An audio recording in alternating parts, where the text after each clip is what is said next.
পদ্মার পানিতে আমি ডুবে গেছে রাজশাহী শহর। রাজশাহীতে পদ্মা নদীর পানি বেড়ে প্লাবিত হয়েছে নিম্নাঞ্চল। বিগত ৪৮ ঘন্টায় পানির উচ্চতা বেড়েছে ১৯ সেন্টিমিটারেরও বেশি। নদীর তীরবর্তী অনেক এলাকাতেই পানি ঢুকে পড়েছে, যেমন পঞ্চবটি, হরিপুর, গুড়িপাড়ার কিছু অংশ।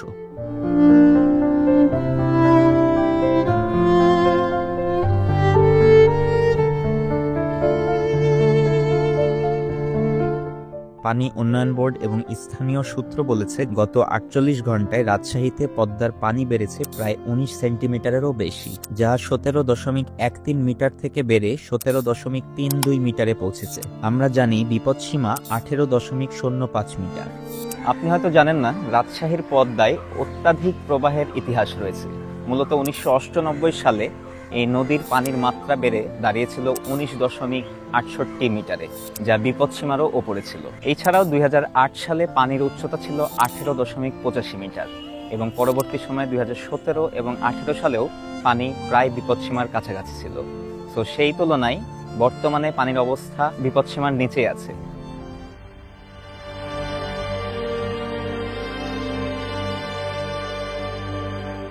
কিন্তু আমরা কি ভুলে যাচ্ছি, এটাই তো পদ্মার আসল রূপ। যেই পদ্মাকে আমরা বছরের পর বছর শুকনো মৃতপ্রায় দেখে অভ্যস্ত হয়েছি, আজ সেই পদ্মা ফিরে এসেছে তার পূর্ণ প্রাণে। যে নদী শুকিয়ে গিয়েছিল, চর দখলে চলে গিয়েছিল, আজ আবার তার বুক ভরে পানি বইছে।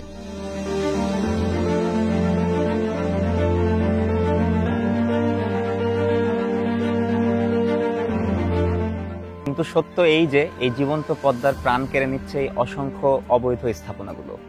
যেমন অবৈধভাবে বালু উত্তোলন করা হচ্ছে, চরে দোকানপাট, বাড়ি ঘর নির্মাণ করা হচ্ছে, আর এই সব কিছুর জন্যই এই পদ্মা দিনে দিনে প্রাণ হারাচ্ছে।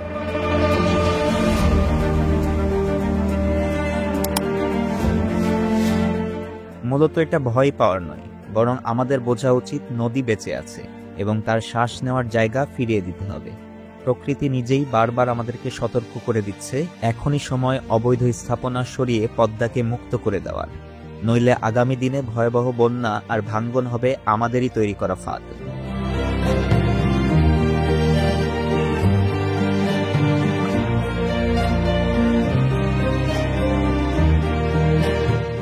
রাজশাহীর পদ্মার অত্যাধিক প্রবাহের ইতিহাস থেকে বলা যায়, এই মুহূর্তে পদ্মার পানি তেমনটা আশঙ্কাজনক নয়। তবে সময়ের সাথে সাথে এই পানি নেমে গেলেই শহরের নিম্নাঞ্চলগুলো প্লাবিত হওয়া থেকে রক্ষা পাবে। অবৈধ বালু উত্তোলন আর নদী দখলের দৌড়ে আমরা নিজেরাই শ্বাসরোধ করে দিচ্ছি পদ্মার। যে নদী আমাদের জীবন দিয়েছে, কৃষি দিয়েছে, সভ্যতা গড়েছে, আজ সেই নদী আমাদের হাতে ক্ষতিগ্রস্ত। একটা কথা মনে রাখা জরুরি, প্রকৃতিকে ছাড়িয়ে যাওয়ার চেষ্টা করলে একদিন প্রকৃতি তার প্রতিদান ফিরিয়ে দেবে, আর সেই প্রতিদান হবে ভয়াবহ। পদ্মাকে বাঁচানো মানে আমাদের ভবিষ্যৎকে বাঁচানো। আসুন আমরা সবাই মিলে আরো গাছ লাগাই, গ্রিন ইনফ্রাস্ট্রাকচার তৈরি করি এবং পদ্মা নদীতে আবর্জনা না ফেলে এই নদীকে রক্ষা করি।